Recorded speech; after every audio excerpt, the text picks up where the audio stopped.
تو ہمارا دین اور ہمارا مذہب اور پھر اسی کی جو بہترین شکل ہمارے صوفیاء نے پیش کی کہ اپنی ذات کی نفی اور اپنے آپ کو کہ ایک تو یہ پہلا سبق ہے کتاب خدا کا کہ ہے ساری مخلوق کنبہ خدا کا، اور پھر اس کے ساتھ جوش نے کہا تھا کہ اے دوست دل میں گرد قدورت نہ چاہیے، اچھے تو کیا بروں سے بھی نفرت نہ چاہیے، کہتا ہے کون پھول سے رغبت نہ چاہیے، کانٹوں سے بھی مگر تجھے نفرت نہ چاہیے، پالا ہوا ہے یہ بھی نسیم بہار کا، اس کی رگوں میں بھی ہے لہو لالا زار کا۔ واہ واہ، تو لوگوں کے ساتھ اپنی فریکوینسی کو میچ کرنا اور پھر ان کے لیے کا دامن اور دائرہ اس کو وسیع کرنا، یہ بطور خاص میں سمجھتا ہوں یقیناً اس ماہ رمضان المبارک کا جو سبق ہے۔ ڈاکٹر صاحب غصہ تو کنٹرول کرنے کے لیے کہا گیا، ہمارے یہاں وہ شخص جو بہت غصے والا ہو وہ بھی بڑا فخر کرتا ہے کہ جی حضرت بہت غصے والے ہیں،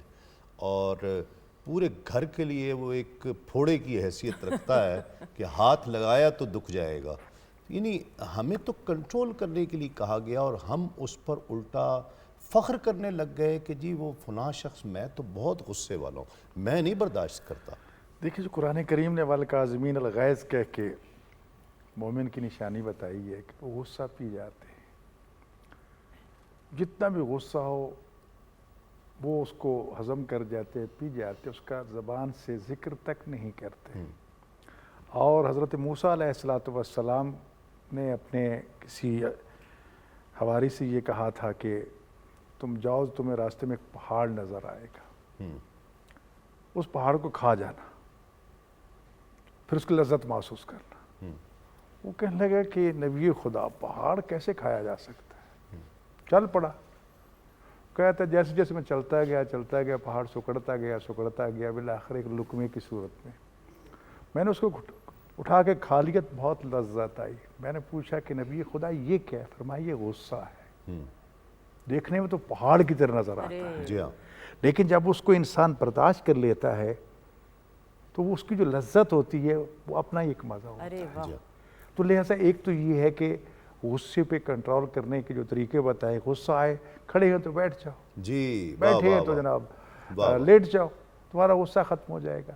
پھر دوسری بات یہ ہے کہ غصہ جو ہے وہ جس طرح اپنا نقصان کر رہے ہیں، جیسے پہلے بات ہو چکی ہے، تو غصے سے بچنے کے لیے قرآن تو ہمیں بارہا والکاظمین الغیظ کہہ رہا ہے، اور روزہ اسی برداشت کا تو نام ہے جی۔ اور پھر استغفار کا ہم ماہ رمضان کو توبہ اور استغفار کا مہینہ قرار دیا گیا ہے۔ حدیث میں ہے کہ جب انسان کسی کے گناہ کو، غلطی کو، خطا کو معاف کرنے کو تیار نہیں ہوتا، اور جب اپنے رب سے وہ استغفار کرتا ہے تو اللہ کہتا ہے تو میرے بندے کو تو معاف کرنے کو تیار نہیں ہے، مجھ سے کس منہ سے معافی مانگ رہا ہے؟ جی ہاں، جی۔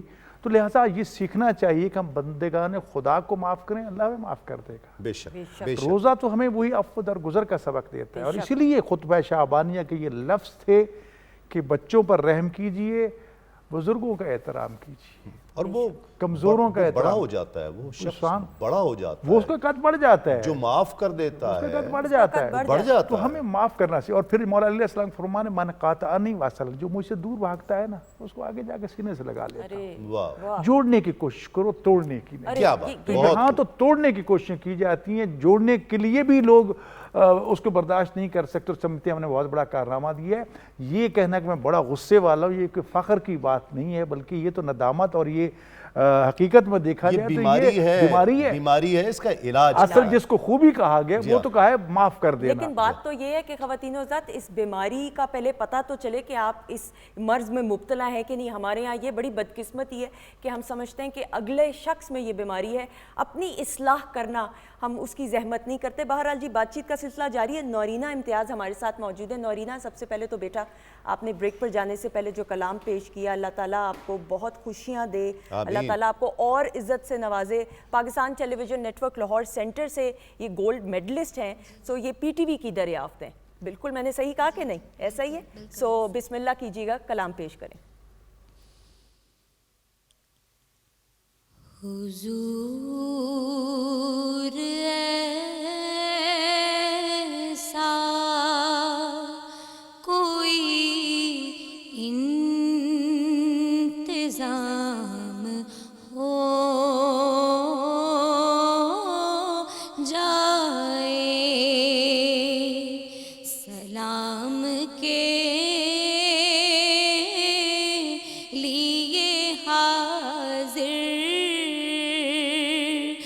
غلام ہو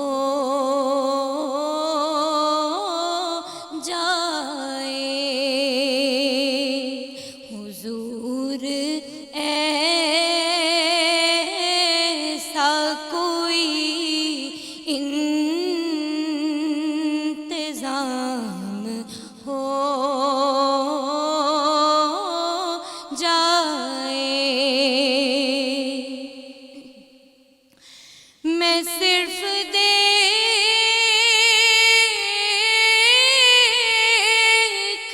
لوں ایک بار سبز گنبد کو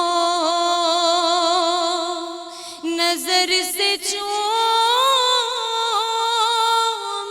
لوں ایک بار سبز گنبد کو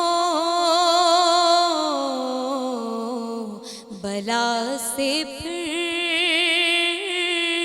میری دنیا میں شام ہو جائے سلام کے لیے حاضر غلام ہو جائے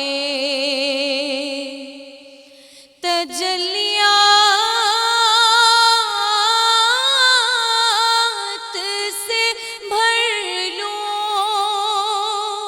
میں اپنا کاسائے جام کبھی جو ان کی گلی میں قیام ہو جائے سلام کے لیے حاضر غلام ہو جائے حضور آپ جو چاہیں تو کچھ نہیں مشکل سمٹ کے فاصلہ یہ چند گام ہو جائے سلام کے لیے حاضر غلام ہو جائے مزہ تو جب ہے فرشتے یہ قبر میں کہہ دے مزہ تو جب ہے فرشتے یہ قبر میں کہہ دے سبیح مدحت خیر الانام ہو جائے حضور ایسا کوئی انتظام ہو جائے سبحان اللہ سبحان اللہ. جیتی رہیں خوش رہیں، جیتی رہیں خوش رہیں. اللہ تعالیٰ آپ کو بہت کامیابیاں دیں، آمین ثم آمین. اور سب ڈاکٹر صاحب جس طرح ہم نے وہ جذبوں کی بات کی تو جو نوجوان نسل ہیں جیسے تسلیم صاحب نے کہا کہ رمضان کے اس بابرکت مہینے میں اب یہ دیکھنے میں آ رہا ہے، یہ شعور بیدار ہوا ہے ینگسٹرز کے حوالے سے کہ اب کس طریقے سے دوسروں کی مدد کرنی ہے. پہلے مجھے لگتا ہے کہ سر سوشل میڈیا کا بھی، میں ٹاپک کی حد تک ہی محدود رہوں گی، سر یہ جذبہ پہلے سے ہی تھا یا یہ سوشل میڈیا کی وجہ سے زیادہ اس کو کوریج ملنا شروع ہوئی؟ دیکھا دیکھی بھی. اب میرا خیال ہے کہ نوجوان نسل جو ہے وہ اگرچہ بزرگ یا مختلف طبقات اس پر معترض بھی رہتے ہیں، لیکن میرے خیال میں نوجوان نسل جو ہے ہماری وہ دین کی طرف اس میں شعور اور شوق زیادہ پیدا ہوا ہے. صحیح. اور اگرچہ گزشتہ کچھ عرصے میں جو مختلف تشدد اور انتہا پسندی اس کے واقعات نے جہاں بہت سے علمیہ جنم لیے، اس میں ایک یہ بھی تھا کہ مسجد کے ساتھ، مدارس کے ساتھ، خانقاہ کے ساتھ تعلق تھوڑا کمزور ہوا ہے. بچوں کے ساتھ، بچوں کا پہلا ایک تعلق مسجد سے پیدا ہوتا تھا، صبح قرآن پڑھنے جاتے تھے، پھر ظہر کے بعد یا عصر کے وقت کلاسز ہوتی تھیں. اگرچہ ان میں فرق آیا ہے، اب قاری صاحب کو ہم گھر بلانے کو ترجیح دیتے ہیں کہ وہ گھر میں آ کے بچوں کو پڑھائیں. صحیح. وہ جو ایک یہ گیپ آیا ہے شخصیت میں، اور وہ جو ایک کنیکشن ابتدائی قائم ہونا تھا اور اس کے جو نقش شخصیت پہ آنے تھے، وہ وہاں ہماری کمزوریاں آئی ہیں. لیکن اس کے باوجود میں مجموعی طور پر سمجھتا ہوں کہ دین کا شوق اور شعور نوجوان نسل میں زیادہ ہے. الحمدللہ. یہ بات پتہ نہیں اب کیسے دیکھی یا سنی جائے. کسی دور میں تو پتلون پہنا نوجوان اگر مسجد میں جاتا تھا تو اس کو لوگ گھورتے تھے کہ یہ کوئی بے دین سا آدمی شاید آ گیا. لیکن اب اس میں وسعت بھی آئی ہے اور لوگ اس کو اچھے انداز میں دیکھتے ہیں.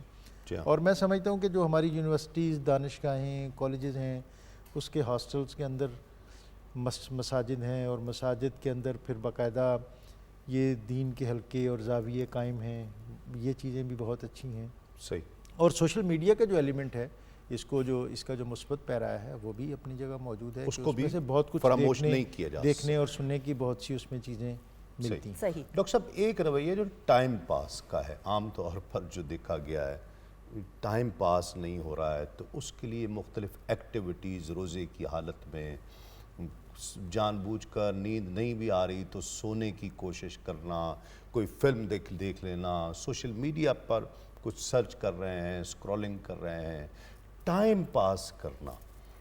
اس سے یعنی ایک کمزوری کا احساس بن گیا کہ شاید اب نے روزہ رکھ لیا ہے اور اب مجھے کوئی ایسا آسانی کا راستہ، کوئی ایسا طریقہ بتائیں کہ جس سے گزر ٹائم پاس ہو جائے. سب سے پہلی بات تو یہ ہے اس سے پہلے ایک تو میں فتویٰ بھی چاہوں گا کہ اس سے کوئی روزے پہ بھی اثر پڑتا ہے، دوسرا پھر آپ اپنے رویے کے حوالے سے کیا سب سے پہلی بات تو روزے کے ساتھ، کیونکہ رمضان کو قرآن کی بہار کا مہینہ کہا گیا ہے، تو لہذا ایک تو قرآن سے وابستگی بڑھ جاتی ہے انسان کی. صرف اس کو متن قرآن کی تلاوت تک محدود نہیں رکھنا چاہیے، اس کے معانی، اس کی تفاسیر کے بارے میں غور و فکر کرنا چاہیے. ایک دوسری بات یہ ہے کہ یہ ذہن پہ مسلط نہ کریں کہ میں روزے کے ساتھ ہوں، پتہ نہیں کیا ہے کیا نہیں. روزہ تو بہت سی بیماریوں کا علاج ہے. جی ہاں. جی اب ڈاکٹر کے پاس جاتے ہیں، فاقہ کرو جی، یہ کرو، یہ چھوڑ دو، وہ چھوڑ دو. ماہ رمضان تو آپ کو ایک قسم کے سارے بدن کی آپ کی صفائی کر دیتا ہے. یہ بھی خیرات و برکات کا ذریعہ ہے. اگر آپ ٹائم پاس کرنا چاہتے ہیں تو اس کے لیے یا تو مطالعہ کیجیے روزے کی حالت میں، یا قرآن اور فقہی احکام کے بارے میں بحث و مباحثہ کرنا، اس کی بہت بڑی عظمت ہے. شب قدر کا تذکرہ ہوا. شب قدر خیر من الف شہر، خدا نے کہا 1000 مہینوں کی راتوں سے افضل ہے. ایک نمازی پوری رات جاگتا ہے، عبادت کرتا ہے، نمازیں پڑھتا ہے، تسبیحات کرتا ہے. 2 طالب علم بیٹھے ہیں آپس میں بحث و مباحثہ کر رہے ہیں، دین سیکھ رہے ہیں. تو حدیث میں ہے کہ ان کو وہ دین سیکھنا اس نمازیں پڑھنے والے عبادت گزار سے افضل ہے. صحیح. کو دین فہمی جو ہے وہ بنیاد ہے. حضرت علی علیہ السلام کا یہ فرمان ہے کہ جاہل عبادت گزاروں نے دین کی کمر توڑ کے رکھ دی. تو غور و فکر کیجیے الفاظ آیات پہ، جو نماز پڑھ رہے ہیں الفاظ پہ، ترجمے پہ توجہ دیجیے. تو جو سوشل میڈیا اس میں جو خرابیاں وہ اپنی جگہ پر بہت سی، لیکن اس کے انگنت فوائد بھی ہیں. یعنی آپ جو چیز بھی ریسرچ کرنا چاہتے ہیں 1 سیکنڈ سے پہلے آپ کے سامنے آ جاتی ہے، تو اس سے فائدہ اٹھائیے. اور جب تھک جائیں، سمجھیں کہ نہیں دل کر رہا، تو سو جاؤ بھائی. علماء کی سپیچز سنیں، کچھ نہ سنیں، ذرا سو جائیں. رسول اللہ فرماتے ہیں کہ خاموشی جو ہے وہ بھی عبادت ہے، اور روزے دار کی تو نیند کو بھی عبادت کہا گیا. اس کی سانسوں کو اللہ کی تسبیح قرار دیا گیا. اس سے بڑی سعادت کیا ہو سکتی ہے؟ صحیح۔ بجائے اس کے کہ وہ فضول باتیں کرے، غلط چیزوں کو دیکھے، غیبت فلم کرے۔ دیکھے، غیبت کرے، چغلخوری کرے، آنکھوں اس کے ساتھ گناہ کو دیکھے، جو آج کل سوشل میڈیا پہ موجود ہے، تو بجائے اس کے کہ روزے کو برباد کرے تو اس سے پرہیز کرے۔ کرے، خاموشی اختیار کرے۔ خاموشی خود عبادت ہے اور کچھ نہیں کر سکتا۔ سمت عبادت کہا گیا، خاموشی وہ بھی عبادت ہے۔ بالکل صحیح۔ یقیناً ہمارے ساتھ بہت ممتاز خوش آواز ثنا خاں محمد عرفان عارفی تشریف فرما ہیں۔ پہلے تو خوش آمدید، السلام علیکم۔ السلام علیکم۔ بہت شکریہ آپ تشریف لائے، کلام شامل کرتے ہیں۔ بسم اللہ۔ اپنی رحمت کے سمندر میں اتر جانے دے، اپنی رحمت کے سمندر میں اتر جانے دے، بے ٹھکانہ ہوں ازل سے، بے ٹھکانہ ہوں ازل سے، مجھے گھر جانے دے، اپنی رحمت کے سمندر میں اتر جانے دے، اور سوئے بطحا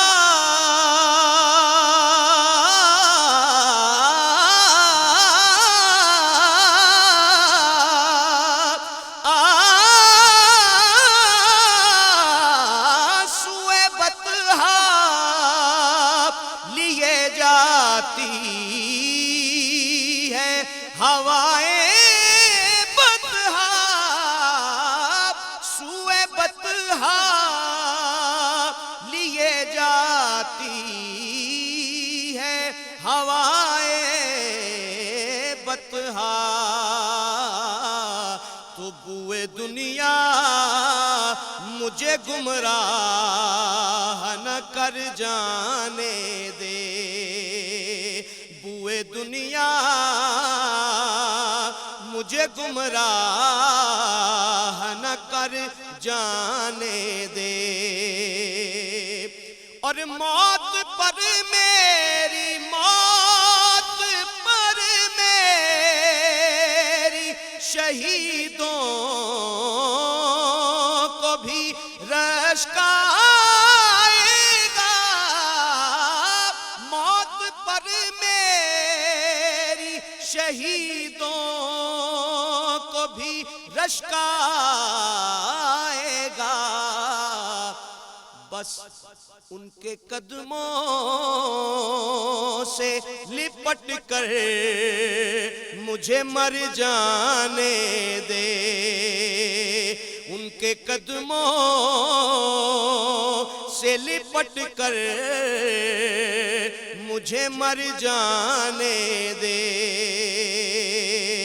اب جدھر میرے محمد ہے ادھر جانے دے، روک رضوان، روک رضوان نامظفر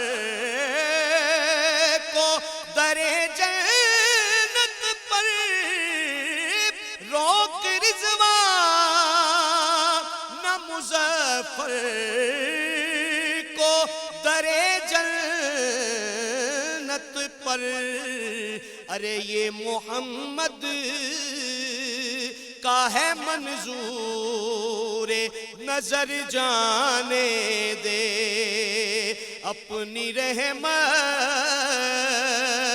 کے سمندر میں اتر جانے دے۔